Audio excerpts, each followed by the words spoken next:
Alright, welcome back to the episode on river adventures. So, I like to spend a lot of time near the water. I live about 20 minutes from both the Mississippi and the St. Croix rivers. And due to that, I am able to be out on the river catfishing or camping or things like that a lot. Just north of Stillwater you can camp, or really anywhere on the St. Croix. But I like to do a lot of camping on the St. Croix as much as I can. And a friend and I, 2 years ago, did a canoe trip from Highway 48, just east of Hinckley, at the Kettle River, all the way down to Stillwater. It took us about 5 days. It's 86 miles. As far as I could tell, it's really hard to be able to actually figure out distance when you're tracking, how the river meanders, but from what I could find, it was about 86 miles. We had a couple issues of, there was a bunch of rapids. We ended up swamping our canoe once, which is all due to not positioning the load correctly. If you're going to be going through rapids and you know that you're possibly going to be taking on water, you want to have a lot more of the weight in the back so that the front of the canoe can kind of bounce a little bit, up and down through the waves, and then can kind of break the waves so that you're not taking water over the front, because the weight is all towards the front of your canoe as you're going through swells. When we ended up swamping the canoe, we were going through 3 Class 1 rapids in a row, and we ended up taking on enough water that we just slipped to the side and bailed before we really had to, actually swamp the canoe. And at that point, then the way that you keep the canoe and don't lose it is you hang on to it and just swim to shore, to the nearest island, which I had already planned. There was an island about 100 yards below us. We were swimming through rapids with the canoe, with all of our clothes on and everything, but you kind of prepare to be in the water when you're going on a canoe trip a little bit. So swam towards that island. Only ended up hitting 1 rock with the canoe, but I have a aluminum canoe, so it didn't really matter because there's enough dents on that thing that 1 more isn't going to hurt it. And yeah, I ended up just getting out of the canoe onto the island, dried all of our clothes, and then we were able to get back in the canoe and go some more distance. But that canoe trip was a ton of fun.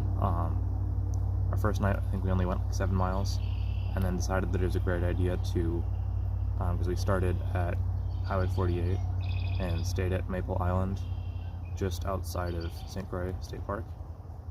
From there, we crossed into St. Croix State Park with the canoe through the rapids that were in that area. We were doing it in May, right in the middle of flood season, so not the most recommended, but also if you want to travel fast, that's probably a good time to do it, but just make sure that you're prepared. I don't condone doing it, it's just what we did because it's when we had time. In fact, I don't really recommend it, but yeah, we were canoeing down in the middle of May when it was very much flood season, high water, and fast-moving rapids.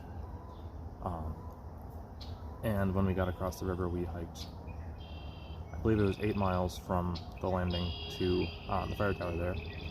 Got to see that, or 8 miles round trip, 4 miles there, 4 miles back, which wasn't the smartest plan for the first day of our 7-day trip that time, so we ended up cutting a couple days off. So we were definitely very sore. I had a blister at the end of that day, and that was our first day. It proceeded to downpour. We were on an island that didn't have much for wood, and everything that was there was very wet, and we really didn't have a good campsite, but there really wasn't anywhere high enough out of the water in that area, so we kind of had to make do with what we had, and I can definitely share some photos from that trip as well, if you guys want to see that. So go ahead and ask. That campsite was great. Then the next day we had to go through, and that's when we swamped the canoe, was getting to our next campsite. And just before we hit the St. Croix, there's another island there that we were camping on. And that one was great. We ended up catching some red horse, which is a type of invasive carp. And the biggest thing with them is, I don't know exactly what the bones are called in them, but I call them spiderweb bones, because it's like 3 bones that are crossed across each other. One here, one there, to kind of form a spider web, and there's 6 branches off the spider web, so you could almost call them like snowflakes a little bit, but they're worse than wide bones in the meat, because there's no way to get around them, there's no way to cut them out, you just kind of have to deal with it, and the meat really wasn't that great, so I don't really recommend eating red horse, but if you have a good recipe for how to make that, please let me know. At that campsite, we were able to salvage a broken dock that was washed up onto the island, so we built a little bench to sit on, and just had a good time making powdered wild rice soup that we had brought, and just drying out all of our stuff that had been wet from the previous day, set up our campsite, got everything ready, and then just were able to rest, and that was only, I think, about another 10 miles. The next day we did about 20 miles, and that got us down to the curve by Wild River State Park. We were camping on an island there, and that day it was really windy, and it just was really hard to get distance done because we were going through a really wide section of the river with not much current, and the wind was coming straight from the south, and we were going to the south. So, forcing our way against almost 20-mile-an-hour winds in a canoe the entire time. Anytime that we started to turn in either direction with the canoe, we got pulled, so we were almost completely sideways, and we're constantly fighting against it, so we had to keep the canoe almost completely straight. So it's just really hard to actually make distance, and it probably would have been easier to almost get out and portage the canoe down the river.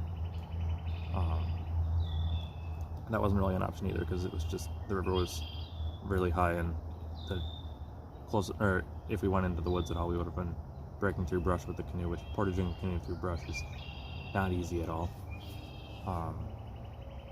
So not really recommended to do that as well.